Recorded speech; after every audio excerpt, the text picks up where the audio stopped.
ایک شخص کو لوگ ٹڈا کہا کرتے تھے۔ اپنی بیوی کو لے کر اپنے مقامی گاؤں سے نکل کر دوسرے گاؤں میں سیٹل ہو گیا۔ فیصلہ کیا اس گاؤں میں نئی شناخت پیدا کروں گا، اب لوگ مجھے ٹڈا نہیں پیر صاحب کہیں گے۔ اس کی اس بات پر بیگم نے پوچھا کہ وہ کیسے؟ جواب دیا، اس گاؤں کے چودھری کی بیوی کے پاس ایک قیمتی ہار ہے، بس تمہیں وہ ہار کسی طرح چرا کر لے آؤ، پھر دیکھتی جاؤ۔ بیگم نے حکم کی تعمیل کرتے ہوئے ہار کمال مہارت سے چرایا اور لا کر ٹڈے کو دے دیا۔ دوسری جانب گاؤں میں ہنگامہ ہو گیا۔ ہار کی چوری کی خبر جنگل میں درختوں کی طرح پھیل گئی۔ ٹڈے نے اپنی بیوی کو کہا کہ جاؤ، جا کر چودھری کی بیوی کو بتاؤ کہ میرا خاوند بہت بڑا بزرگ ہے، لوگوں کی گم شدہ چیزیں برآمد کرتا ہے۔ اس کی بیوی نے ایسا ہی کیا۔ اس بات پر چودھری اپنے گھرانے اور گاؤں والوں کو ساتھ لے کر ٹڈے کے ہاں حاضر ہو گیا اور پیر صاحب سے کہا، جی بتائیں ہمارا ہار کہاں ہو سکتا ہے؟ ٹڈے نے راتوں رات ہار چودھری کے گھر کی چھت پر پھینک دیا تھا۔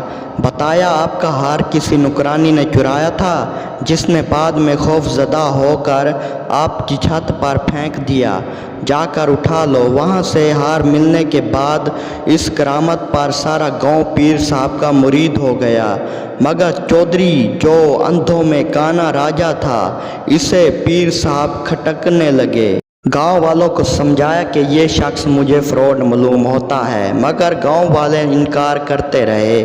چودھری نے پیر صاحب کو ایک اور آزمائش میں ڈالا، مگر پھر بھی کامیاب نہ ہوا۔ لوگوں نے چودھری کو سمجھایا کہ اب بس کرو، بزرگوں پر شک نہیں کیا جاتا۔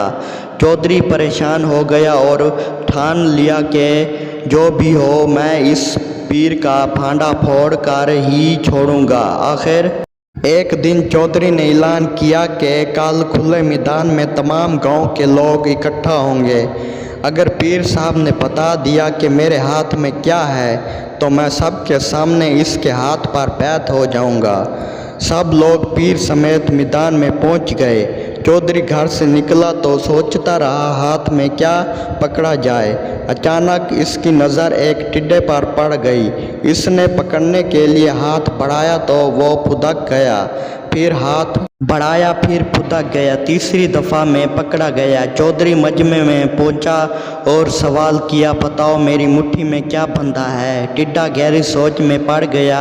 اسے اپنی شامت نظر آئی۔ 2 بار تو جیسے تیسے بچ گیا تھا، مگر اس بار بچنا ناممکن تھا۔ ٹڈے نے آسمان کی طرف چہرہ اٹھایا اور اپنے آپ کو کوستے ہوئے کہا، ہائے رے ٹڈے، پہلی چھلانگ میں تو بچ گیا تھا، دوسری چھلانگ میں بھی بچ گیا، مگر اب تیسری دفعہ تم گرفت میں آ گئے۔ یہ سنتے ہی چودھری پیر صاحب کے پاؤں سے لپٹ گیا، دھاڑے مار مار کر معافی مانگی، کہا کوئی مانے نہ مانے میں مانتا ہوں کہ تم پیر مرشد ہو۔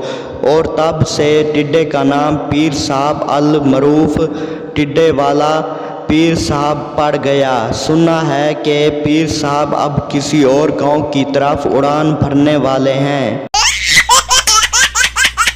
بیوی کا شک ختم کرنے کے لیے شوہر نے داڑھی رکھ لی اور 5 وقت نماز پڑھنے لگا۔ بیوی پھر بھی بولی، اب یہ حوروں کے چکر میں ہے کمینہ۔